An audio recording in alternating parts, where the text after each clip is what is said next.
গুঞ্জন ২০২৫ চ্যাম্পিয়ন্স ট্রফিতে আবারও লাল সবুজের জার্সি গায়ে দেখা যেতে পারে সাবেক টাইগার অধিনায়ক তামিম ইকবালকে। তবে এসবই গুঞ্জন, কেননা তামিম নিজে তার ফেরা নিয়ে এমন কোনো মন্তব্য করেননি।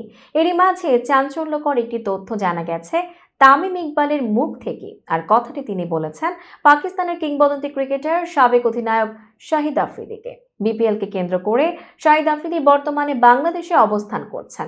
অনেক আগে থেকেই পাকিস্তানের সাবেক এই তারকা অলরাউন্ডার ইউটিউবে ব্লগ প্রকাশ করে আসছেন। তেমনই একটি প্রকাশিত ভিডিওতে তামিমের জাতীয় দলে না ফেরার বিষয়টি নিশ্চিত হওয়া গেছে।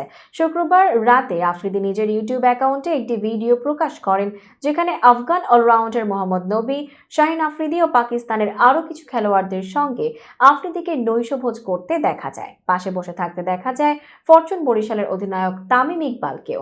খাওয়ার ফাঁকে বিভিন্ন বিষয় নিয়ে কথা বলেন তামিম, আফ্রিদি ও নবীরা। সেখানে মোহাম্মদ নবী কবে অবসরে যাবেন তা জানতে চান আফ্রিদি। এরপরই আফ্রিদি তামিমের কাছে জানতে চান, তামিম, তুমি কি পুরোপুরি অবসর নিয়ে ফেললে?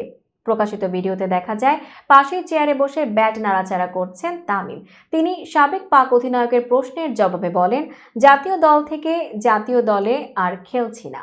পরে এক পর্যায়ে তামিমও আফ্রিদির কাছে জানতে চান তিনি রাজনীতিতে আসছেন কিনা। জবাবে পাক কিংবদন্তি মজা ও খোঁচা দিয়ে বলেন, আরে তোমাদের অবস্থা তো দেখছি, আমি আর রাজনীতিতে আসছি না।